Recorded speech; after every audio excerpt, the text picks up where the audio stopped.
यदि आप हमारे चैनल के सभी गाने को पसंद करते हैं तो डीडी प्रोडक्शन हाउस के यूट्यूब चैनल को लाल बटन दबा के सब्सक्राइब करें और घंटी के निशान को जरूर दबाएं, ठीक है।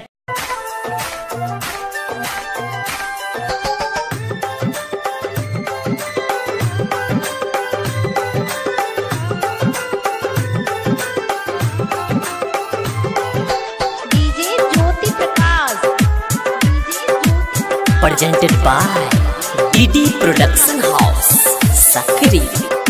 हम त देखे छलौं देवी माई के सपना, हम त देखे छलौं देवी माई के सपना। जब उठलौं त भोरे में दर्शन भ गेलै मैया सारी देखे, मैया सरस्वती के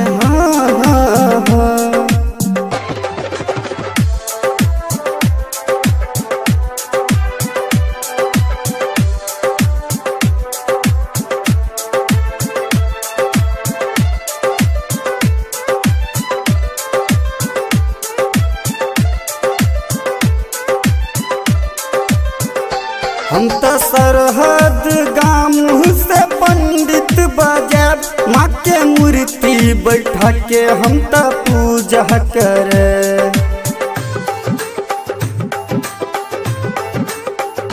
हम तो सरहद गाम से पंडित बजाब, माँ के मूर्ति बैठा के हम तो पूजा करे। अपना बेटा पर अपना बेटा पर माँ करथिन कृपा। जब उठलौं त भोरे में दर्शन भ गेलै मैया सारी देखे, मैया सरस्वती के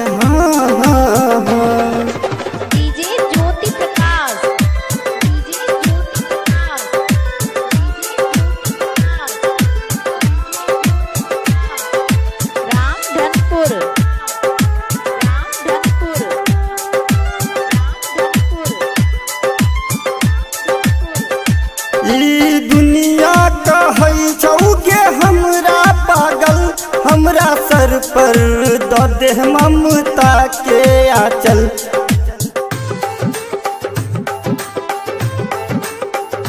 ई दुनिया कहै छौ में हमरा पागल, हमरा सर पर द दे ममता के आंचल।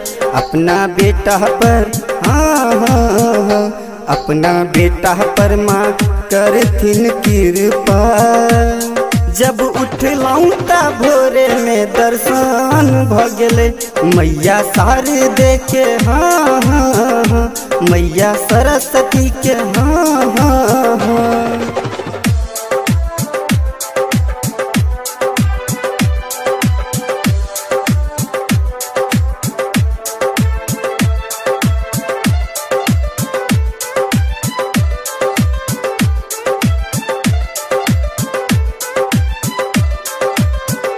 नागे सोनू राइटर चौगे तो रहे पुजारी, उमेश दरभंगी आके नहीं तू जई है भुलाई।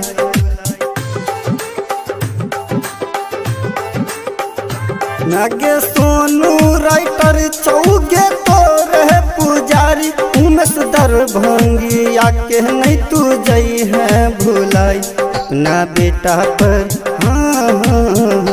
अपना बेटा पर माँ कर कृपा गे। जब उठलौं त भोरे में दर्शन भ गेलै मैया सारी देखे, मैया सरस्वती के recording by DD production house, Sakri 97 084 45 722।